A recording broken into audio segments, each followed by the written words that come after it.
Hello everyone, welcome to JK career institute. तो देखिए, आज से हम स्टार्ट करने वाले हैं एक नया टॉपिक हिंदी मीडियम के साथ। तो अभी जो हमारी पूरी सीरीज़ चलेगी वो हिंदी मीडियम के लिए काफ़ी हेल्पफुल है, ठीक।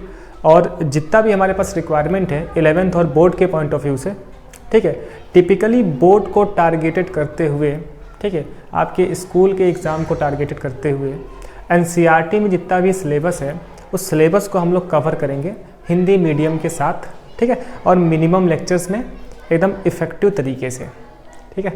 तो अभी तक आपने देखा होगा कई सारे लेक्चर्स जो कि इंग्लिश में थे, ठीक। इंग्लिश वाले लेक्चर्स काफ़ी डिटेल है जहाँ पे हम कॉम्पिटिटिव पॉइंट ऑफ व्यू से भी बात किए हैं, लेकिन जो ये लेक्चर आपको मिलने वाला है, जो ये पूरी सीरीज आपको मिलेगी ना, यहाँ पर हम बात करेंगे बिल्कुल 11th और 12th में जो टॉपिक्स गिवन हैं उनके बारे में ही, ठीक है। और साथ ही साथ हम हिंदी मीडियम में पढ़ेंगे, है ना। एक एक टॉपिक को हम लोग लिखेंगे, समझेंगे, नोट करेंगे, फिर हम आगे बढ़ेंगे, ठीक। तो जो लोग लेक्चर्स देखते हैं उन्हें पता है ना, कि अपना क्या स्टाइल रहता है, ठीक है, किस तरीके से हम लोग पढ़ते हैं। तो आप लोग क्या करो ना, कॉपी पेन लेकर बैठें। जिस तरीके से ठीक ऑफलाइन में क्लासेस होती है उसी तरीके का बिहेव करते हुए हम यहाँ पर चीज़ों को पढ़ेंगे और समझेंगे, ठीक है। तो बेसिक जो रिक्वायरमेंट्स है वो ये है कि आप लोग कॉपी लें, ठीक है, पेन लेकर बैठें। कलरफुल पेन्स आप यूज कर सकते हो, ब्लैक, ब्लू, रेड और ग्रीन। नॉर्मली हमारी तरफ से आप ब्लैक, ब्लू, ठीक है, और रेड का पेन यूज़ करें, ठीक। जो भी इंपॉर्टेंट टॉपिक्स है उसको हम लोग हाईलाइट करेंगे, जो आप लोग रेड पेन से हाईलाइट करोगे अपने कॉपी पे, ठीक है। एक एक चीज़ जो पैटर्न रहेगा मैं आपको पहले समझाऊंगा, ठीक है, जो भी टॉपिक है, फिर मैं उसको आपको नोट करवा दूंगा, ठीक।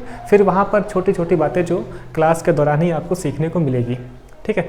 तो हम स्टार्ट करते हैं अपने 11th वाले पार्ट से, जहाँ पर हम आज देखेंगे कार्बनिक रसायन का जो सामान्य परिचय है, कार्बनिक रसायन होती क्या है, और धीरे धीरे हम आगे चल के इसे बहुत ही डिटेल में और बहुत ही अंडरस्टैंडिंग के साथ, जहाँ पर आपको चीज़ें समझ में आएगी, बहुत ही तर्कपूर्ण तरीके से हम लोग अपने इस वाले अध्याय को ख़त्म करेंगे, ठीक है। तो स्टार्ट हो जाते हैं। तो देखिए, किन बच्चों के लिए इम्पोर्टेंट है, जो 11th क्लास में है उनके लिए इम्पोर्टेंट है, ठीक है। आप लोग को किसी भी बात की वरी करने की, चिंता करने की ज़रूरत नहीं है, ठीक है, कि आपने अभी तक कितना पढ़ा है, कितना छोड़ा है, ठीक। यहाँ से हम जो भी स्टार्ट करने वाले हैं बिल्कुल बेसिक परिचय से स्टार्ट करेंगे, है ना, जहाँ से आपको बिल्कुल भी दिक्कत नहीं होने वाली है, ठीक है, इस लेक्चर से।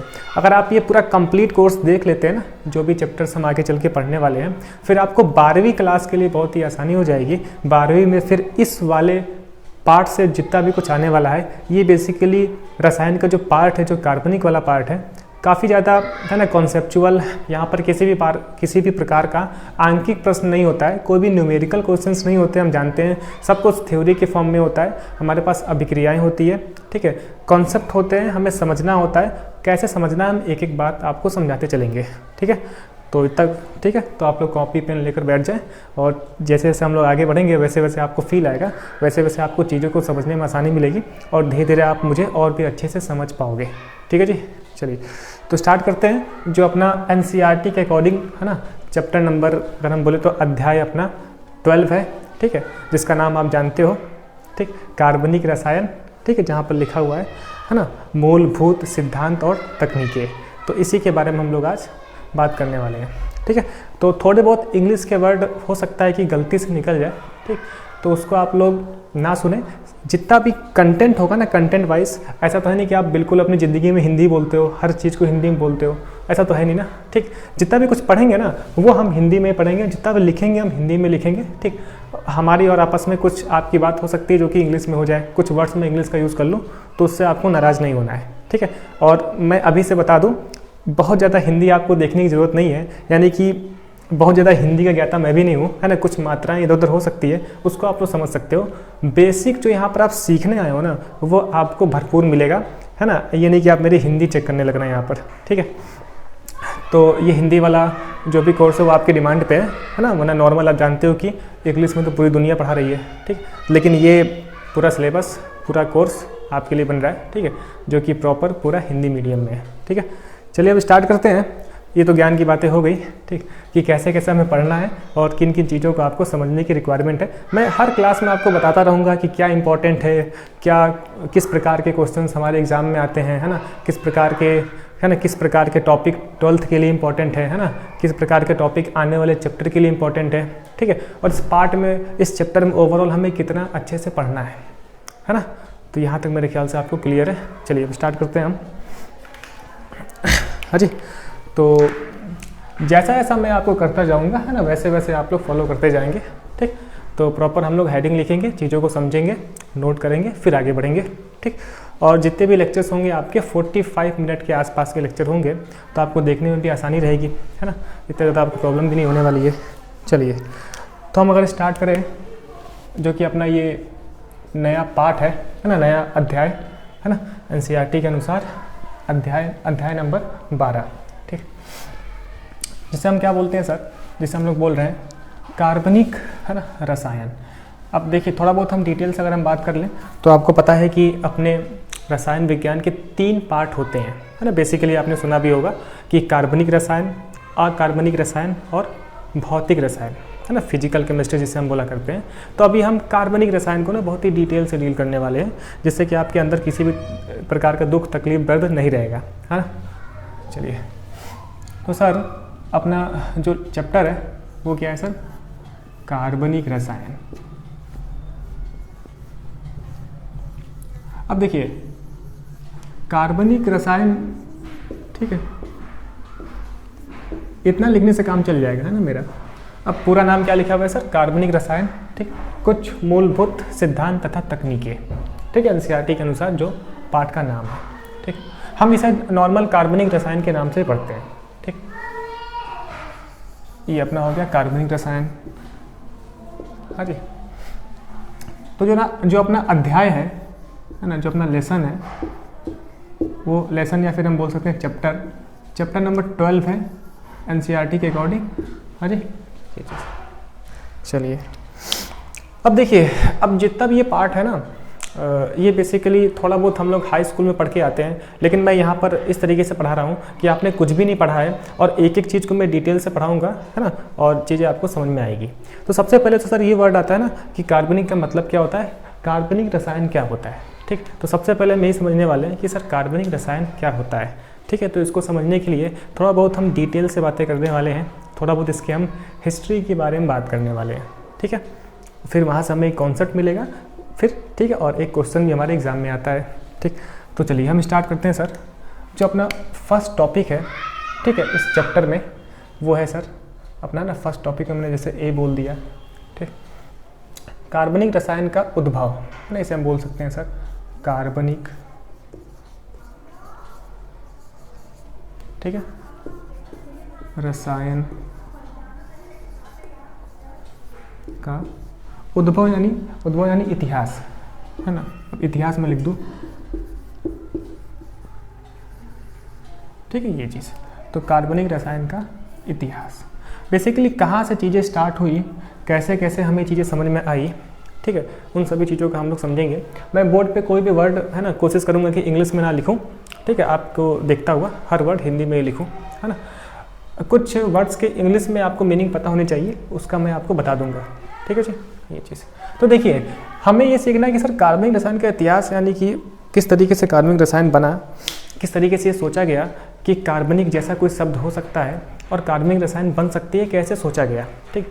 तो बेसिकली अगर हम बात करें तो ये जो इतिहास है ना, ये लगभग 200 वर्ष पुराना है, ठीक है। तो लगभग 200 वर्ष पहले की बातें हैं, जिसमें कुछ इस प्रकार की बातें होती थी कि हमारे पास 2 प्रकार के यौगिक हुआ करते थे, है ना। कितना सर, 2 प्रकार के यौगिक, ठीक। एक तो ऐसे यौगिक थे जो कि हमें पृथ्वी से मिलते थे, है ना। पृथ्वी यानी सर देखिए, पृथ्वी में क्या करते हैं हम लोग, ज़मीन खोद के निकालते हैं ना, जैसे सोना निकाला, चांदी निकाला, है ना। तो अलग अलग एलिमेंट्स को हम लोग खोद को निकालते हैं, जो कि हमें अर्थ से मिलता है, पृथ्वी से मिलता है, ठीक। इन्हें हम बोलते थे सर खनिज पदार्थ। क्या बोलते थे सर, खनिज पदार्थ, ठीक है। तो 2 प्रकार के यौगिक मिले उस टाइम में, 2 प्रकार के यौगिक चलते थे। एक का नाम था खनिज पदार्थ, जो कि पृथ्वी से मिला करते थे, खोद कर निकाला करते थे हम लोग, है ना। दूसरे प्रकार के कौन से पदार्थ सर, दूसरे ऐसे पदार्थ थे जो कि हमें जीवधारियों से मिलते थे, है ना। जीवधारियों से, जीवधारियों का मतलब सर जीव जंतु पेड़ पौधे, ठीक है। यानी कि दूसरे प्रकार के ऐसे पदार्थ थे जो कि जीवधारियों के मरने से, सड़ने से, गलने से, है ना, उनका जो वेस्ट मिलता था, है ना, वेस्ट का मतलब जानते हो मल, उनके मल से, है ना, ये सारी चीज़ें। तो बेसिकली जीवधारियों से जो हमें पदार्थ मिला करते थे उन्हें हम बोलते हैं कार्बनिक यौगिक। उसी का नाम है सर कार्बनिक यौगिक। ठीक, थोड़ी सी कहानी को हम और अच्छे से समझते हैं कि आप सर कहना क्या चाहते हैं। सर आपने ये बोला कि लगभग 200 साल पहले की कहानी है कार्बनिक यौगिक के इतिहास की, यानी कि कार्बनिक रसायन के इतिहास की, है ना। और उस समय 2 टाइप के पदार्थ की हम बातें करते थे। एक तो ऐसे पदार्थ जो कि, है ना, ज़मीन में से निकालते थे, है ना, धरती की चोटी पे मिलता था, है ना, जिसे हम बोलते हैं खनिज पदार्थ। ठीक, इस खनिज पदार्थ को ना हम अकार्बनिक पदार्थ भी बोलते हैं, है ना, अकार्बनिक पदार्थ। ठीक है। और आपने बोला सर कि दूसरे ऐसे प्रकार के पदार्थ हैं जो कि जीवधारियों से मिलते थे, यानी कि जीव जंतुओं के अंदर से मिलते थे, जीव जंतुओं के मरने से मिलते थे, या फिर कोई पेड़ पौधा सड़ गया, गल गया, है ना, वहाँ से जो मिलने वाले पदार्थ थे उनको सर आपने क्या बोल दिया, कार्बनिक यौगिक। इन्हें क्या बोल दिया सर, कार्बनिक यौगिक। अब और डिटेल से आते हैं, कैसे, देखिए। अब देखिए अलग अलग टाइप के वैज्ञानिक थे, साइंटिस्ट थे, जिन्होंने इस पर अध्ययन किया और अध्ययन कर करके कुछ बातें दी, है ना। हालांकि बहुत ही डिटेल्स हमें नहीं जाना है, हम आपको चीज़ें समझा रहे हैं, है ना, जिससे कि आने वाला जो बेस है ना, कार्बनिक रसायन का आने वाला बेस आपका मजबूत हो जाए और चीज़ें आपको और भी अच्छे से समझ में आए। ठीक है, इस वजह से चलिए। तो बेसिकली क्या हुआ, एक सीले नाम के साइंटिस्ट थे, सीले। ठीक है, मैं यहाँ पर लिख रहा हूँ साइंटिस्ट का नाम। ठीक, यहाँ पर मैं लिख रहा हूँ आपके लिए यौगिक का नाम, यौगिक। ठीक है, यहाँ मैं लिख रहा हूँ स्रोत, यहाँ मैं सर लिख रहा हूँ स्रोत। ठीक है, तो यहाँ पर सर अपना यौगिक का नाम है। देखिए थोड़ा सा आपको ना पेशेंस रखना पड़ेगा। पेशेंस का मतलब सर होता है धैर्य। ठीक है, पेशेंस रखना पड़ेगा। किस बात का सर पेशेंस, कि हम एक एक चीज़ को बहुत ही आराम से समझेंगे। किसी प्रकार का कोई भी, है ना, किसी का ट्रेन तो नहीं छूट रही ना, फटाफट। ठीक, मैं एक नॉर्मल स्पीड में आपको पढ़ाऊंगा। अगर आपको लगता है कि सर आप बहुत ही धीमे चल रहे हैं, स्लो चल रहे हैं, तो आप लोग क्या करते हैं, स्पीड बढ़ा सकते हैं। पता है आपके पास फीचर यूट्यूब का, आप स्पीड बढ़ाकर देख लो। मैं एक नॉर्मल सामान्य बच्चे को ध्यान में रखते हुए हर चीज़ों को डिटेल से समझाता हुआ चलूँगा, जिससे कि आपको किसी प्रकार का दुख तकलीफ ना रहे। हाँ जी, तो सर आपने बोला कि इधर हमने लिखा है साइंटिस्ट का नाम, इधर आप लिख रहे हैं यौगिक और यहाँ पे स्रोत। ठीक, तो सीले ने ये देखा, बेसिकली सीले ने अपना एक्सपेरिमेंट के दौरान कुछ चीज़ें देखी कि जैसे अंगूर है ना, अंगूर, है ना, अंगूर लिख दूँ मैं ज़रा, अंगूर। बेसिकली अंगूर में, अंगूर से टार्टेरिक अम्ल मिला। क्या मिला सर, टार्टेरिक अम्ल, टार्टेरिक अम्ल। ठीक है, अम्ल। ठीक सर, ऐसे ही नींबू था, है ना, नींबू, नींबू से बेसिकली मिला मुझे सिट्रिक अम्ल, है ना, सिट्रिक अम्ल। देखिए मैंने बोल दिया है ना, कि सिट्रिक, सिट्रिक अम्ल। ठीक, तो उस जमाने में ये वो स्रोत है, यही वो, है ना, जीवधारी है। जीवधारियों के अंदर सर क्या क्या आता है, जीव जंतु पेड़ पौधे। तो ये पेड़ पौधे में आ गया, है ना, पेड़ पौधे, है ना, प्लांट्स वगैरह में अंगूर। तो उस जमाने में टार्टेरिक अम्ल का एकमात्र स्रोत केवल अंगूर ही था। यानी कि अगर मुझे टार्टेरिक अम्ल चाहिए तो हम उसे अंगूर से ही संश्लेषित कर सकते हैं, यानी कि हम अंगूर से ही बना पाते थे टार्टेरिक अम्ल को। उस जमाने में टार्टेरिक अम्ल बनाने का कोई और तरीका नहीं था। हम किसी प्रयोगशाला में नहीं बना सकते थे या फिर किसी अकार्बनिक पदार्थ से नहीं बना सकते थे, है ना, उस टाइम में। आज तो पॉसिबल है। ठीक, यही बात है। अब मुझे अगर सिट्रिक अम्ल चाहिए था तो मुझे नींबू से मिलता था, नींबू उसका एकमात्र स्रोत था उस जमाने में। ठीक है, और इन यौगिकों को हम किसी भी और तरीके से लैब में बना नहीं पाते थे, है ना, या फिर हम बात करें तो किसी अकार्बनिक पदार्थ से नहीं बना पाते थे। ठीक है, उस टाइम ऐसा था।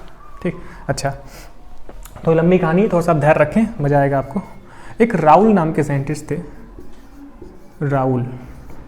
राउल ने ये देखा, बेसिकली ह्यूमन यूरिन से यूरिया मिलता है, यूरिया।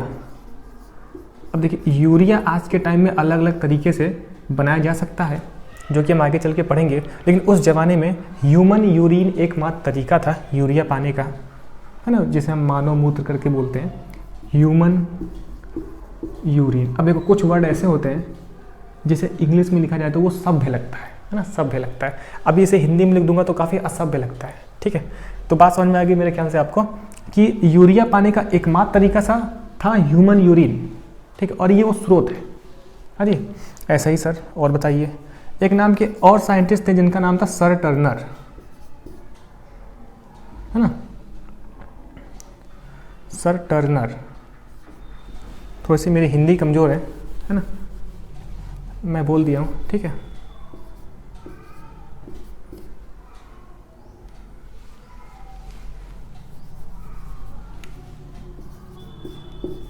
ठीक, सर टर्नर, है ना, हिंदी वगैरह आप देख लीजिएगा, सर टर्नर। तो एक सर टर्नर नाम के साइंटिस्ट थे, उन्होंने बेसिकली एक अफीम होता है ना, अफीम से मॉर्फिन नाम की दवा बनाई, है ना, अफीम से, अफीम बेसिकली एक पौधा होता है जो कि पौधे में ये एक फूल है पिंक कलर का, तो अफीम से मॉर्फिन बनाया इन्होंने, है ना, मॉर्फिन। अब थोड़ा हम समझते हैं क्या कहानी है ना। तो मैं कहना ये चाहता हूँ, बेसिकली ये उन दिनों की बात है ना, जब दो प्रकार के यौगिक हुआ करते थे सर। एक तो था मिनरल एसिड, मैं इंग्लिश बोल रहा हूँ, है ना। एक तो सर क्या है सर ठीक, तो उस समय सर दो प्रकार के हमारे पास यौगिक हुआ करते थे। एक का नाम था सर खनिज वाले पदार्थ, ठीक, जो कि हमारे पास अर्थ से मिलते थे, पृथ्वी से मिला करते थे। और दूसरे प्रकार के यौगिक जो कि किसी जीवधारी से मिलते थे, है ना, जीवधारियों से मिलते थे, ठीक। तो ये टाइप के जो यौगिक हैं जो कि जीवधारियों से मिल रहे हैं, इन यौगिकों को बनाने का कोई और तरीका नहीं था उस वक्त, ठीक है। एंड इन्हीं यौगिकों को बर्जीलियस ने बोल दिया कार्बनिक यौगिक, ठीक है, कार्बनिक यौगिक। अब देखिए कहानी को और आगे ले जाते हैं हम लोग। अब ये सारे जो है ना यौगिक, है ना, इन्हें हम क्या बोलते हैं सर, जीवधारी, है ना। ये एक जीवधारी है, जीवधारियों है ना, जीवधारियों से ये चीज़, ठीक है। तो यहाँ तक कहानी मेरे ख्याल से क्लियर है कि ये जो मेरे पास यौगिक है ना, ये जो मेरे पास यौगिक है, इन यौगिकों को हम इन यौगिकों को बेसिकली कार्बनिक यौगिक बोलेंगे, कार्बनिक यौगिक अभी कुछ समय के लिए, ठीक है, कार्बनिक यौगिक, कार्बनिक यौगिक, ठीक है जी, ये चीज़। अभी थोड़ा कहानी को और अच्छे से ले जाते हैं, ठीक है, कार्बनिक यौगिक।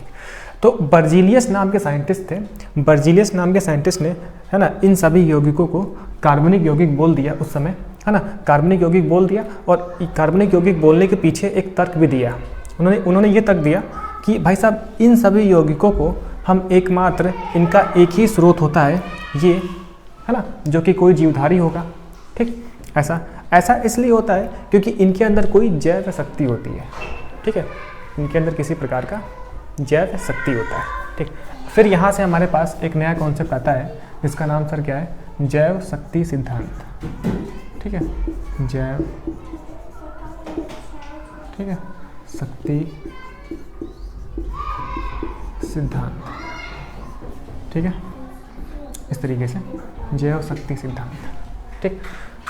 तो आपने नाम सुना होगा, ये बेसिकली बर्जीलियस नाम के जो साइंटिस्ट थे उन्होंने इस जैव शक्ति सिद्धांत का, इस टाइप के सिद्धांत का, ठीक है, नींव रखी बर्जीलियस,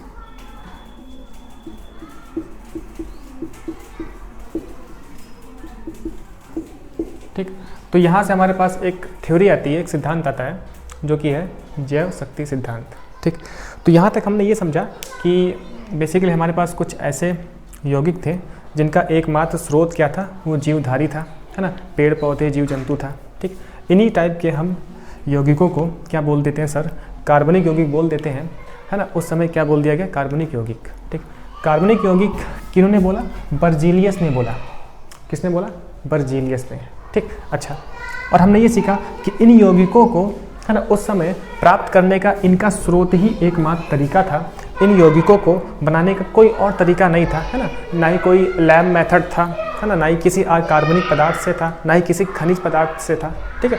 तो इन यौगिकों को बनाने का कोई और तरीका नहीं था, एकमात्र इनका स्रोत ही था जो कि एक जीवधारी है ना, और जीवधारी से ही मिलता था, ये सारे यौगिक जीवधारियों से ही मिलते थे। इस वजह से इसका नाम कार्बनिक यौगिक बोल दिया, ठीक है। किसने, बर्जीलियस ने। क्या बोल दिया सर, कार्बनिक यौगिक, ठीक। अच्छा, बर्जीलियस ने एक अपना, है ना, तर्क भी दिया, एक लॉजिक भी दिया कि ऐसा क्यों होता है ना, ऐसा क्यों होता है कि ये सारे यौगिक केवल एकमात्र इसी स्रोत से मिल पाते हैं। ऐसा इसलिए होता है क्योंकि जीवधारियों के अंदर जैव शक्ति होती है। ठीक है, उन्होंने ये बोला कि उनको थोड़ा सा भगवान वगैरह में ज़्यादा विश्वास था, तो ये बोलते थे कि सर जी ना, जीवधारियों के अंदर दैवीय शक्ति होती है, ईश्वरीय शक्ति होती है। ठीक है, जिसे उन्होंने बोला जैव शक्ति, है ना। तो बर्जीलियस के हिसाब से जीवधारियों के अंदर जैव शक्ति होने की वजह से ही ये सारे यौगिकों को इनके अलावा किसी और तरीके से पा पाना संभव नहीं है। ठीक, इसी बात को उन्होंने एक सिद्धांत बना दिया, जिसे हम क्या बोलते हैं सर, जैव शक्ति सिद्धांत, है ना, जैव शक्ति सिद्धांत। ठीक, तो सर क्या हुआ, तो बर्जीलियस के अकॉर्डिंग तो जो हमने अभी तक पढ़ा, अभी तक हमने कार्बनिक रसायन पढ़ लिया, है ना, यानी कि इन्हीं यौगिकों को हम क्या बोलते हैं सर, कार्बनिक रसायन बोलते हैं। ये बर्जीलियस के अनुसार था, है ना, जैव शक्ति सिद्धांत के अनुसार था। ठीक, तो जैव शक्ति सिद्धांत के अनुसार, है ना, बर्जीलियस ने ये थ्योरी दी, है ना, इनके अकॉर्डिंग क्या है कि भाई साहब, है ना, इन यौगिकों को यानी कि कार्बनिक यौगिकों को हम जीवधारियों से ही प्राप्त कर सकते हैं। और जीवधारियों से ही प्राप्त करने का एकमात्र तरीका इसलिए है क्योंकि जीवधारियों के अंदर, है ना, दैवीय शक्ति होती है, ईश्वरीय शक्ति होती है, जिसे उन्होंने नाम दिया जैव शक्ति, जैव शक्ति। ठीक, ये चीज़ तो करीब, है ना, 1828 तक ये थ्योरी चली।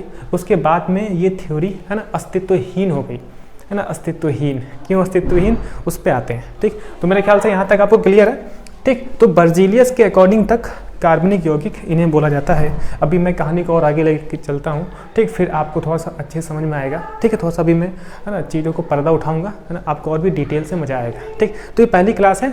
ठीक है, एंड हिंदी मीडियम में भी है, तो मेरे लिए लैंग्वेज थोड़ा सा, है ना, लैंग्वेज कम्प्लीटली चेंज हो रही है इंग्लिश से हिंदी में, है ना, तो उसका थोड़ा सा छोटी छोटी चीज़ें होंगी, तो आपको देखने में मज़ा भी आएगा। ठीक है, तो आप उन चीज़ों को ना देखें, है ना, चीज़ों को समझते जाएंगे हम अच्छे से और मज़ा आएगा। ठीक है, मात्राएं व्यत्राएं ये सब आप संभाल लेना। ठीक, क्योंकि आप हिंदी में निपुण हो, है ना, अच्छे से हो। ठीक है, और चीज़ें मैं आपको समझा रहा हूँ। तो सर अभी तक हम लिखते हैं। ठीक, क्या लिखेंगे, पहले आप हेडिंग लिखेंगे कार्बनिक रसायन, पहले आप हेडिंग लिखेंगे कार्बनिक रसायन। ठीक है, मैं एक एक बात आपको बताऊंगा, है ना, जिससे कि, है ना, आपको कोई तकलीफ ना हो। मैं एक एक चीज़ जैसा बोलूँगा वैसा आपको करना है, फिर देखिए आप किस तरीके से आगे बढ़ोगे, है ना, कैसे आप कॉम्पिटिटिव लाइक बन जाओगे। ठीक है जी, चलिए। तो सर क्या लिखें, पहले आप लिखो कार्बनिक रसायन, है ना, क्या लिखेंगे सर, कार्बनिक रसायन। पहले आप इतना लिखो हेडिंग। ठीक, कार्बनिक रसायन हेडिंग लिखने के बाद एक और इसके अंदर हेडिंग लिखेंगे हम, कार्बनिक रसायन का इतिहास। क्या लिखेंगे सर, कार्बनिक रसायन का इतिहास। ठीक है, इतना लिखिए। फिर इसके अंदर इस तरीके से ब्लू पेन से ही ना आप ये चीज़ें बना लो, ये पूरा सीन कर लो क्रिएट। ठीक है, ये चीज़ें बनाकर, ठीक है, और इन यौगिकों को दिखा दो, कार्बनिक यौगिक। हम यहीं तक रहेंगे सर, कार्बनिक यौगिक। ठीक, एंड इन सभी चीज़ों को जीवधारी, इतना बस। ये पार्ट बाद में लिखना है ना, ये पार्ट बाद में लिखना है। ठीक, इसके नीचे आप बर्जीलियस लिख सकते हो, क्योंकि बर्जीलियस ने बोला था कार्बनिक यौगिक। ठीक है, मैं वो चीज़ें आपको भी लिखवा दूंगा। ठीक है, तो यहाँ से यहाँ तक पहले आप इतना कर ले, इतना आप चला नोट करें, है ना। पहले आप हेडिंग लिख ले, इसके अंदर सब हेडिंग। ठीक, फिर इतना पार्ट, ब्लू वाला पार्ट, है ना, ब्लू वाला पार्ट। ठीक, फिर इन सारे पार्ट को जीवधारियों दिखा दो, इन्हें आप दिखा दो कार्बनिक यौगिक। ठीक, और इसके नीचे आप बर्जीलियस लिख लेना है, इसके नीचे बर्जीलियस। बर्जीलियस एक वैज्ञानिक का नाम है। हाँ जी, इतना आप लिखो, तो फिर हम आगे बढ़ते हैं, है ना। तो वीडियो पॉज करके आप इतना लिख ले। हाँ जी, इतना हो गया। चलिए अब सर बताइए, अब थोड़ा सा कहानी को हम आगे ले चलते हैं और फिर आपको और मज़ा आएगा। ठीक है, तो बेसिकली पूरी ऑफलाइन वाली फील रखता हूँ मैं जानबूझ के, तो थोड़ा बहुत जितना भी रफ वाला पार्ट है ना, वो मैं आपके सामने कैमरे के सामने करूँगा। ठीक है, आपसे बात करने के लिए। हाँ जी, तो धीरे धीरे आप बने रहें। ठीक, फिर देखिए आप कितना मज़ा आता है। ठीक है, एक एक चीज़ को हम डिटेल से, है ना, तर्कपूर्ण समझेंगे, जिससे कि आपको किसी भी प्रकार का कोई तकलीफ ना हो। हाँ जी, चलिए। तो ये लाइन मैंने कई बार बोल दी आपके लिए। ठीक है, तो छोटी मोटी चीज़ें कभी कदार इंग्लिश में चल जाएंगी, तो उससे आपको मज़ा भी आएगा, थोड़ा सा फ़नी बन जाएगी चीज़ें, है ना। चलिए, यहाँ तक मेरे ख्याल से इतने में काम हो जाएगा अपना। ठीक, तो यहाँ तक हमने समझा। अब जो हमारी कहानी है वो इस पे आती है। अब आप हेडिंग लिखें जैव शक्ति सिद्धांत। क्या लिखेंगे सर, जैव शक्ति सिद्धांत। ठीक है, अब जैव शक्ति सिद्धांत के अंदर हम लिखना चालू करेंगे। ठीक है, अच्छा, जो जो पार्ट मैं आपको पढ़ाऊंगा उस पार्ट से क्या इंपॉर्टेंट है लास्ट में बता दूंगा। ठीक, तो आप हेडिंग लिखें जैव शक्ति सिद्धांत। ठीक है, लिख लिया। अब इसके अंदर लिखना स्टार्ट करें जो मैं आपको बोल रहा हूँ। ठीक, हेडिंग लिखने के बाद, ठीक, ऐसे एरो लगा के ब्लू पेन से लिखेंगे हम लोग, ठीक है। लिखिए, इसमें लिखेंगे हम लोग जैव शक्ति सिद्धांत, लिखिएगा इसमें जैव शक्ति सिद्धांत बर्जीलियस नामक वैज्ञानिक ने, जैव शक्ति सिद्धांत बर्जीलियस नामक वैज्ञानिक ने दिया, बर्जीलियस नामक वैज्ञानिक ने दिया, है ना। इस सिद्धांत के अनुसार, आगे लिखेंगे सर, इस सिद्धांत के अनुसार, इस सिद्धांत के अनुसार इन यौगिकों को, इस सिद्धांत के अनुसार इन यौगिकों को, सर कौन से यौगिकों को, जो अभी हमने लिखा है, तो जो मैं पढ़ा रहा हूँ उस हिसाब से बता रहा हूँ, जो अभी हमने लिखा है इन यौगिकों को, ठीक है सर, एक बार फिर से बोलिए। हाँ, तो बर्जीलियस ने जैव शक्ति सिद्धांत, है ना, नामक सिद्धांत को दिया, जो मैंने बोला था स्टार्टिंग में वही, ठीक। बर्जीलियस के अनुसार, बर्जीलियस के अनुसार, ठीक, इन यौगिकों को, इन यौगिकों को, है ना, प्राप्त करने का, इन यौगिकों को प्राप्त करने का एकमात्र तरीका जीवधारी है। इन यौगिकों को प्राप्त करने का एकमात्र तरीका जीवधारी है। इन यौगिकों को प्राप्त करने का एकमात्र तरीका जीवधारी है, ठीक है। ब्रैकेट में आप लिख लो जीव जंतु तथा पेड़ पौधे जीवधारी हैं, ब्रैकेट में जीव जंतु तथा पेड़ पौधे, है ना। नेक्स्ट लाइन से लिखेंगे हम लोग, नेक्स्ट लाइन से, है ना। ऐसा इसलिए होता है, ऐसा इसलिए होता है, ऐसा इसलिए होता है क्योंकि बर्जीलियस का यह मानना था, ऐसा इसलिए होता है क्योंकि बर्जीलियस का यह मानना था कि जीवधारियों के अंदर, कि जीवधारियों के अंदर जैव शक्ति होती है, कि जीवधारियों के अंदर जैव शक्ति होती है ना। जीवधारियों के अंदर जैव शक्ति होती है, जैव शक्ति होती है। फिर ब्रैकेट में मैं जितना भी कोशिश आपको लिखवाऊंगा, है ना, इमेजिनेशन करवाऊंगा, ब्रैकेट में लिख दीजिए ईश्वरीय शक्ति तथा दैवीय शक्ति, ईश्वरीय शक्ति या फिर दैवीय शक्ति, जैव शक्ति होती है, लिख लिया, ठीक है। ब्रैकेट में सर ईश्वरीय शक्ति तथा जैव शक्ति, ठीक। अब नेक्स्ट लाइन में बढ़ेंगे हम लोग, अगली लाइन, है ना। अगली लाइन में क्या है लिखिएगा, इस सिद्धांत के अनुसार, इस सिद्धांत के अनुसार, है ना, इन यौगिकों को, इस सिद्धांत के अनुसार इन यौगिकों को, है ना, प्रयोगशाला में नहीं बनाया जा सकता है, इन यौगिकों को प्रयोगशाला में नहीं बनाया जा सकता है, तथा साथ ही अब वीडियो को रिपीट कर लेना, ठीक। इस सिद्धांत के अनुसार इन यौगिकों को, इस सिद्धांत के अनुसार इन यौगिकों को प्रयोगशाला में नहीं बनाया जा सकता है, तथा साथ ही किसी अकार्बनिक पदार्थ, तथा साथ ही किसी अकार्बनिक पदार्थ और खनिज पदार्थ से भी, अकार्बनिक पदार्थ तथा खनिज पदार्थ से भी संश्लेषित नहीं किया जा सकता, संश्लेषित नहीं किया जा सकता, संश्लेषित नहीं किया जा सकता, ठीक है। नेक्स्ट लाइन से, इन यौगिकों को प्राप्त करने का, नेक्स्ट लाइन, ठीक है, इन यौगिकों को प्राप्त करने का एकमात्र तरीका जीवधारी ही है, इन यौगिकों को प्राप्त करने का एकमात्र तरीका जीवधारी ही है। इसलिए इन यौगिकों को बर्जीलियस ने, इसलिए इन यौगिकों को बर्जीलियस ने कार्बनिक यौगिक बोला, है ना। इसलिए इन यौगिकों को बर्जीलियस ने कार्बनिक यौगिक बोला, ठीक है। यहाँ तक चलिए, तो यहाँ तक मेरे ख्याल से कहानी क्लियर है। तो बेसिकली जितना भी कुछ हमने पढ़ा उससे सर हमने ये सीखा कि आपने बोला कि सर कार्बनिक यौगिक का इतिहास लगभग 200 साल पहले का है, ठीक है। उस समय दो प्रकार के यौगिक हुआ करते थे, है ना। एक तो ऐसे जो कि पृथ्वी से मिलते थे, अर्थ की चोटी से मिलते थे, है ना, खोद के निकाले जाते थे, है ना, जिन्हें हम क्या बोलते हैं सर, खनिज पदार्थ, है ना, हम जिन्हें मिनरल्स बोला करते हैं, है ना, खनिज पदार्थ। दूसरे सर आपने ये बोला कि कुछ ऐसे प्रकार के पदार्थ जो कि जीवधारी से मिलेंगे, जीव जंतु से मिलेंगे और उनके जो सड़े गड़े वेस्ट मटेरियल्स हैं ना उनसे मिलते हैं, यानी कि ये पदार्थ जीवधारी के अंदर होते हैं, जीवधारी के अंदर होते हैं, है ना। इन्हीं पदार्थ को बर्जीलियस ने सर क्या बोला, कार्बनिक यौगिक बोल दिया, है ना। और बोलने का क्या रीजन था कि इन जीवधारियों के अंदर दैवीय शक्ति होती है, ईश्वरीय शक्ति होती है, जिससे उन्होंने जैव शक्ति बोला, है ना। और इस सभी चीज़ों को मिलाकर उन्होंने जैव शक्ति सिद्धांत बना दिया, ठीक है। तो जो हमने पढ़ा, तो बेसिकली मोटी मोटी बात क्या है कि हमें क्या ध्यान रखना है जैव शक्ति सिद्धांत में। अच्छा, जैव शक्ति सिद्धांत इतना इंपॉर्टेंट अपने एग्जाम में नहीं आ जाएगा, है ना, कि 11वीं में लिखो जैव शक्ति सिद्धांत क्या होता है। मैं बता रहा हूँ आपको चीज़ें समझाने के लिए, है ना, धीरे धीरे अभी आपको अभी फील आएगी समझाने के लिए, ठीक। तो बेसिकली जैव शक्ति सिद्धांत के अनुसार, है ना, कार्बनिक यौगिक की परिभाषा ये रही, है ना, कि जीवधारियों से मिलने वाले जो भी यौगिक हैं उन्हें हम क्या बोलते हैं, कार्बनिक यौगिक बोलते हैं, है ना, जैव शक्ति सिद्धांत के अनुसार। और ये बर्जीलियस ने बोला, बर्जीलियस के अनुसार इतना था, ठीक। लेकिन सर क्या हुआ आगे चल के, अच्छा ये सिद्धांत लगभग 1828 तक चला, 1828 तक चला, ठीक है।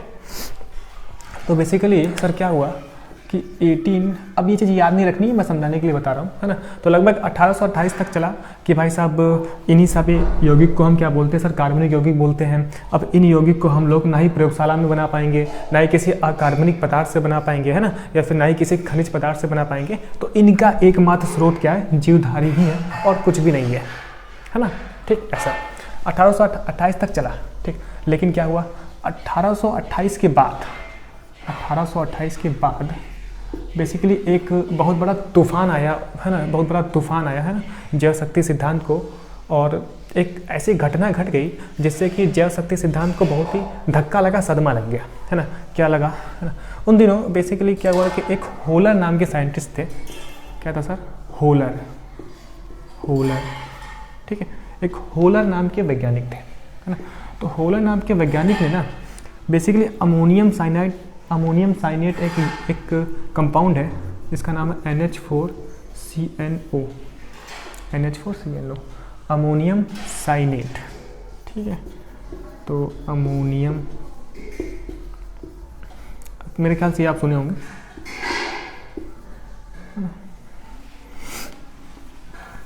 अमोनियम साइनेट, ठीक। अब देखिए स्पेलिंग वगैरह, मैं स्पेलिंग बोल रहा हूँ, मात्राएं वगैरह आप देख लेना, ठीक है। अमोनियम साइनेट, है ना। क्या हुआ सर, क्या हुआ, है ना, अमोनियम साइनेट बेसिकली मेरे पास एक यौगिक था और ये एक अकार्बनिक यौगिक है, ये एक है ना, अकार्बनिक, ये एक अकार्बनिक यौगिक है ना। अकार्बनिक क्यों है, अभी हम आगे चल के पढ़ेंगे, क्योंकि अभी हमें पढ़ना है कार्बनिक क्या होता है ना। तो बेसिकली अमोनियम साइनेट एक अकार्बनिक यौगिक है। क्या हुआ कि अमोनियम साइनेट को उन्होंने गर्म करके एक कार्बनिक यौगिक बना डाला, जिसका नाम था सर यूरिया, है ना, यूरिया। ये काफ़ी फेमस चीज़ है, आपको पता भी होगी, NH2CO NH2, ठीक है। तो NH2CO, क्या लिख रहा हूँ मैं, है ना, क्या लिख रहा हूँ सर जी, क्या लिख रहे हो, हाँ जी। तो NH2CO NH2, ठीक, यूरिया हो गया सर, ये यूरिया हो गया क्या सर, हाँ यूरिया हो गया। और यूरिया एक कार्बनिक पदार्थ है, अभी हमने देखा एक कार्बनिक यौगिक है ना, जो कि ह्यूमन यूरिन से मिल रहा था उस समय, है ना, अभी भी कुछ समय। तो ये बन गया सर कार्बनिक यौगिक। क्या यहाँ से क्या हुआ, है ना, कौन सा तकलीफ की बात कर रहे हैं आप, है ना, कौन सा धक्का लगा, है ना। तो बेसिकली जैव शक्ति सिद्धांत के अनुसार किसी भी कार्बनिक वाले यौगिक को हम अकार्बनिक यौगिक से नहीं बना सकते थे, ना ही संश्लेषित नहीं कर सकते थे, है ना। लेकिन क्या हुआ, धक्का क्या लगा, 1828 तक ये बातें चलती रहीं, भगवान वाली बातें, ईश्वरीय शक्ति वाली बातें, है ना, जैव शक्ति वाली बातें, क्योंकि उस समय बर्जीलियस एक बहुत ही बड़े साइंटिस्ट थे, बर्जीलियस एक बहुत ही बड़ा नाम था। तो लोगों ने यही माना कि हाँ भाई साहब ऐसा होता है कि जीवधारियों के अंदर शक्ति होती है, शक्ति की वजह से ही, है ना, ये सारे कंपाउंड्स मिलते हैं हमें, जिन्हें हम कार्बनिक यौगिक बोल रहे थे, ठीक। लेकिन क्या हुआ 1828 के बाद होलर ने बेसिकली अमोनियम साइनेट, जो कि एक अकार्बनिक यौगिक है, अकार्बनिक यौगिक को गर्म करके एक कार्बनिक यौगिक बना डाला, है ना। अच्छा, ऐसा बर्जीलियस के अनुसार नहीं था, है ना। तो यहाँ पर क्या हुआ, धक्का लगा। है ना, किसी अकार्बनिक पदार्थ से कार्बनिक पदार्थ बनाया ना, कार्बनिक यौगिक बन गया, है ना। यानी कि हम यूरिया बना डालें, हम कार्बनिक यौगिक बना डालें, है ना, लैब में प्रिपेयर कर पाएँ, किसी अकार्बनिक पदार्थ से बना दिया हमने, ठीक है। तो ये तो भाई साहब जैव शक्ति सिद्धांत के अवरोध में था, इसके विरोध में था, ठीक। तो जैसे ही ये बना, जैसे ही यूरिया बना, वैसे ही क्या हुआ सर, जैव शक्ति सिद्धांत को धक्का लगा, है ना, इसको धक्का लगा। फिर ये हुआ, नहीं ऐसा नहीं होता है बर्जीलियस साहब, ऐसा नहीं होता है कि भाई साहब आप इन्हें बोल दो कि कार्बनिक यौगिक, है ना, क्योंकि भाई साहब इनके अंदर ईश्वरीय शक्ति होती है, इन्हें हम लैब में प्रिपेयर नहीं कर पाते हैं, लैब में बना नहीं पाते हैं, ऐसा नहीं होता है। बन सकता है भाई, लैब में बन सकता है, कार्बनिक यौगिक से बन सकता है, बहुत सारे तरीके आज हैं यूरिया बनाने के जो हम पढ़ेंगे आगे चल के, ठीक है। ऐसा नहीं होता है ना। तो दुनिया वालों ने ये बोला कि सर ऐसा नहीं होता है ना, बर्जीलियस साहब ऐसा नहीं होता है, आपकी थ्योरी बेकार है। तो फिर बर्जीलियस की थ्योरी को अस्तित्वहीन कर दिया गया, डिस्कार्ड कर दिया गया, अस्तित्वहीन कर दिया गया। और इसी के साथ हम आज बर्जीलियस वाली थ्योरी भूल भी जाएंगे, है ना। इसे याद नहीं रखना है, मैं आपको समझाने के टाइम ले रहा हूँ, ठीक। तो जैव शक्ति सिद्धांत अभी आपने पढ़ा, ठीक है। जैसे ही यूरिया बना वैसे ही जैव शक्ति सिद्धांत अस्तित्वहीन हो गया, ठीक है। अब जैव शक्ति सिद्धांत, है ना, अस्तित्वहीन, जैव शक्ति सिद्धांत जैसा कोई सिद्धांत होता ही नहीं है, यानी कि ये सिद्धांत गलत है, ये सिद्धांत गलत है। और इस सिद्धांत के अनुसार, इस सिद्धांत के तर्क से ही हम कार्बनिक यौगिक को परिभाषित किए थे, है ना। और कार्बनिक यौगिक को परिभाषित किस बेस पे किए थे कि भाई साहब इनके अंदर दैवीय शक्ति होती है, ईश्वरीय शक्ति होती है, ठीक है। तो अब बताओ, अब भाई कार्बनिक यौगिक हम किन्हें बोले, क्योंकि कार्बनिक यौगिक बोलने के पीछे का तर्क क्या था, जैव शक्ति था, ईश्वरीय शक्ति थी, है ना। अब जब ये सिद्धांत ही चला गया, जब ये सिद्धांत ही पूरा अस्तित्वहीन हो गया, तब कार्बनिक यौगिक क्या होगा भाई साहब, है ना। अब कार्बनिक यौगिक क्या होगा, तो कार्बनिक यौगिक की जो सबसे ज़्यादा, है ना, चर्चित परिभाषा हम बोले तो मोस्ट मॉडर्न जो डेफिनेशन है, यानी कि एक्चुअल में कार्बनिक यौगिक क्या होता है, उसकी परिभाषा क्या होगी, अब हम उस पर आ गए हैं, ठीक। तो हमने बेसिकली एक कहानी से स्टार्ट की थी, मैंने आपको ये समझाया कि क्या बेसिकली हिस्ट्री है ना, बेसिकली किस तरीके से कार्बनिक यौगिक वर्ड्स आए, है ना, कैसे कैसे जीवधारियों से मिले कंपाउंड वगैरह, है ना, फिर कैसे वाइटल फोर्स थ्योरी आई, इसी को बोलते हैं इंग्लिश में वाइटल फोर्स थ्योरी, जैव शक्ति सिद्धांत, है ना। फिर हमने देखा कि सर जैसे ही यूरिया बना वैसे ही जैव शक्ति सिद्धांत का अस्तित्वहीन हो गया, है ना, ये थ्योरी हट गई। अब जब ये सब थ्योरी हट गई तो किसको बोले हम कार्बनिक यौगिक, क्या होगा कार्बनिक यौगिक, ठीक है। तो अब हम समझेंगे एक्चुअल जो कार्बनिक यौगिक की जो आधुनिक परिभाषा क्या है, ठीक।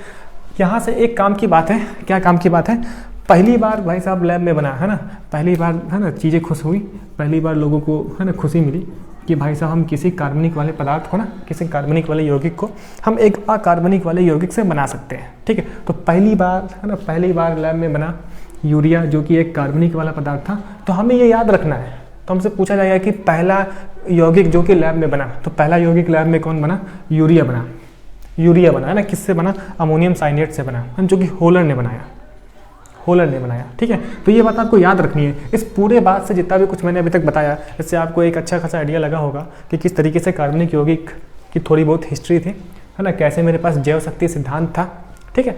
फिर ये सारी बातें मुझे भूल भी जानी है, इसका कोई अस्तित्व है भी नहीं, ठीक है। फिर यहाँ से जो काम की बात है, सबसे काम की बात है वो है सर यूरिया, कि पहला जो यौगिक है लैब में वो यूरिया बना, ठीक। उसके बाद तो यौगिक बनाने की लाइन लग गई है ना, फिर धड़ल्ले से बहुत सारे यौगिक बनते रहे, ठीक है।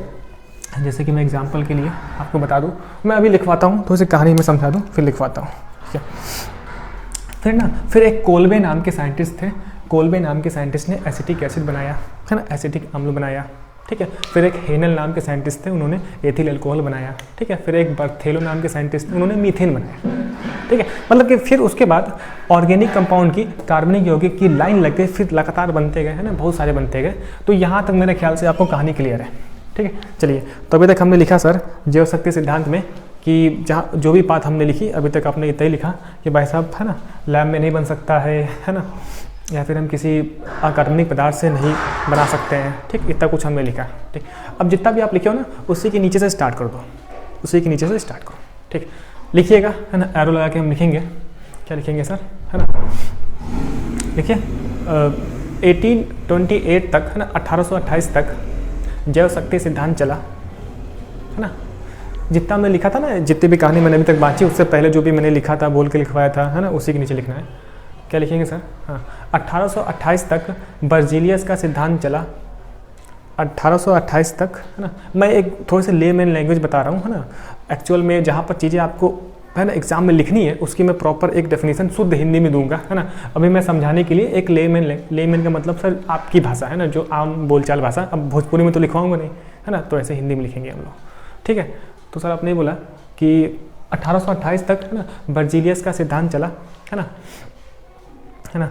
अब लिखेंगे हम आगे 1828 के बाद, है ना, 1828 के बाद, ठीक, होलर नाम के वैज्ञानिक ने, है ना, 1828 के बाद होलर नाम के वैज्ञानिक ने एक अकार्बनिक यौगिक, होलर नाम के वैज्ञानिक ने एक अकार्बनिक यौगिक,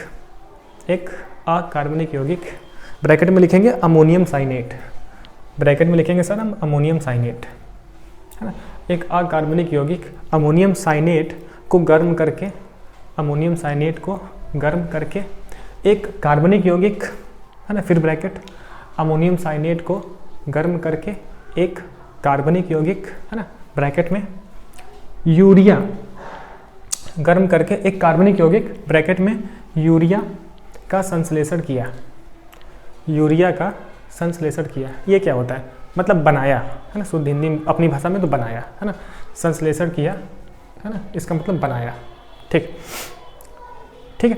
आगे लिखेंगे हम लोग यूरिया के बनने के बाद, है ना, यूरिया के बनने के बाद जैव शक्ति सिद्धांत को, यूरिया के बनने के बाद जैव शक्ति सिद्धांत को अस्तित्वहीन कर दिया गया, यूरिया के बनने के बाद जैव शक्ति सिद्धांत को अस्तित्वहीन कर दिया गया, है ना, अस्तित्वहीन कर दिया गया, ठीक है, ठीक, ये चीज़। तो बेसिकली यहाँ से जितना भी कुछ मैंने बताया आपको, यहाँ से आपको काफ़ी चीज़ें समझ में आई, ठीक। तो जैव शक्ति सिद्धांत आया भी, है ना, क्या आया मैंने आपको समझा दिया, और इसको डिस्कार्ड भी किया गया, अस्तित्वहीन भी किया गया। क्यों किया गया? क्योंकि भाई साहब अब तो भाई साहब हम लोग लैब में, है ना, यानी कि प्रयोगशाला में हम लोग बना सकते हैं यूरिया को, ठीक, ये चीज़।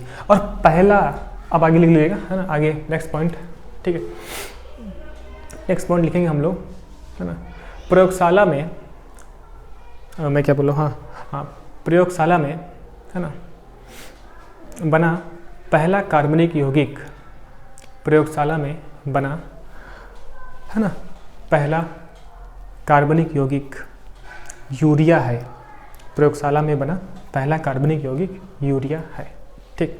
चलिए अब लिखना, है ना, इसके बाद विभिन्न प्रकार के वैज्ञानिकों ने, इसी के नीचे, इसके बाद विभिन्न प्रकार के वैज्ञानिकों ने, है ना, विभिन्न प्रकार के वैज्ञानिकों ने, है ना, विभिन्न प्रकार के वैज्ञानिकों ने विभिन्न प्रकार के यौगिकों का संश्लेषण किया, विभिन्न प्रकार के वैज्ञानिकों ने विभिन्न प्रकार के कार्बनिक यौगिकों का संश्लेषण किया, कार्बनिक यौगिकों का संश्लेषण किया, जैसे कोल्बे ने, जैसे कोल्बे, है ना, कोल्बे, जैसे कोल्बे ने एसिटिक अम्ल, जैसे कोल्बे ने एसिटिक अम्ल, एसिटिक अम्ल जानते हैं आप, एसिटिक एसिड, है ना, कोल्बे ने एसिटिक अम्ल।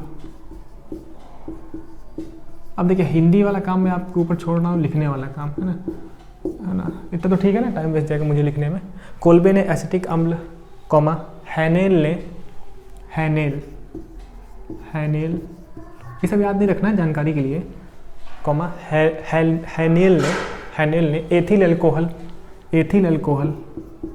है ना, इस पर हम लोग आएंगे आगे चल के, एथिल अल्कोहल, है ना, पीने वाली चीज़ें पढ़ेंगे हम आगे चल के, है ना। हैनेल ने एथिल अल्कोहल तथा बर्थेलो ने, बर्थेलो, क्या बोल रहे सर,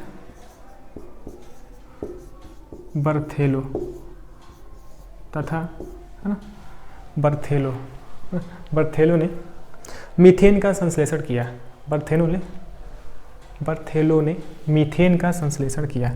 अब मीथेन तो भाई साहब हमने 10वीं से सुनते आ रहे हैं, मैं लिख कह रहा हूँ, यह इसकी चीज़ आगे चल के फेमस हो जाती है ना। बर्थेलो ने मीथेन का संश्लेषण किया, ठीक है, मीथेन का संश्लेषण किया, ठीक, चलिए तो यहाँ तक कहानी हमारी पूरी होती है। और अभी तक हमने थोड़ा सा खींच कर थोड़ा सा पहला लेक्चर था तो कुछ बातें आपसे शेयर भी करनी थी कि किस तरीके से हमें काम करना है, कैसे मुझे पढ़ना है ना, कैसे आगे बढ़ना है ना, किस तरीके से आपको चीज़ें नोट बनानी है, क्रिएट करना है। ठीक, तो अभी तक हमने भाई साहब इतना ही पढ़ा कि कार्बनिक यौगिक का इतिहास क्या था। ठीक है, कैसे हमारे पास ठीक है चीज़ें आई है ना, वही चीज़ें बार बार रिपीट नहीं करूँगा। कैसे मेरे पास जैव शक्ति सिद्धांत का प्रतिपादन हुआ, ठीक, फिर इस जैव शक्ति सिद्धांत को अस्तित्वहीन भी किया गया है ना। और कार्बनिक यौगिक, अच्छा अभी तक हम ये नहीं सीख पाए कि कार्बनिक यौगिक होता क्या है इतनी देर में ना, क्योंकि कार्बनिक यौगिक बोलने का जो तर्क था वो तो भाई साहब इसके ऊपर था, जैव शक्ति के ऊपर था, जितना कुछ अभी हमने पढ़ा। और जैव शक्ति सिद्धांत तो भाई साहब अस्तित्वहीन हो गई। ठीक है, फिर आपने बोला कि सर यूरिया है ना जो पहली बार बना यौगिक, जिसे होलर ने बनाया। ठीक, उसके बाद कई सारे यौगिक के बनने की लाइन लग गई, जिसमें आपने बोला कि sir Kolbe acetic acid, Kolbe scientist का नाम है, उन्होंने एसिटिक एसिड बनाया है ना, बनाया मतलब है ना वही प्रिपेयर किया मेथड वगैरह से। फिर हैनेल ने एथिल अल्कोहल, फिर बर्थेलो ने मीथेन, है ना। तो इस तरीके से लाइन लगे कार्बनिक यौगिकों की बनने की, है ना, इनकी लाइन लग गई है ना ऐसे। अब हम लोग आते हैं उस वाले पार्ट पे कि कार्बनिक यौगिक क्या होता है, ठीक, कार्बनिक रसायन क्या है, ठीक। और धीरे धीरे हम आगे चल के है ना और भी डिटेल से समझेंगे, फिर हम लोग को और भी मज़ा आएगा। ठीक है, तो आज के लिए हम लोग इतना ही रखते हैं। बेसिकली टाइम पता नहीं कितना हो रहा है, मैंने देखा होगा है नहीं, है ना। तो आज की क्लास में हम इतना रखते हैं। ठीक है, तो बिल्कुल इन्जॉय के साथ पढ़ेंगे हम लोग, आपको आनंद आएगा, है ना। तो जितना मैंने बोला मैंने आपको बोल के लिखवा दिया ना, पूरा डिक्टेट कर दिया अच्छे से। तो जिस तरीके से मैं बोलता जा रहा हूँ, लिखता जा रहा हूँ, है ना, आपको लिखवाता जा रहा हूँ, वैसे हम लोग को काम करना है। ठीक है, तो आज की क्लास काफ़ी आनंदमय है ना। तो जैसे जैसे हम आगे बढ़ेंगे ना, वैसे वैसे आपको देखिए आनंद की अनुभूति होगी, और आपके हम लोग आपस में अपने दुख दर्द को है ना बयां करेंगे, बांटेंगे। और आप कमेंट बॉक्स में थोड़ा सा टाइप करके ना अपनी तकलीफ़ें लिखें।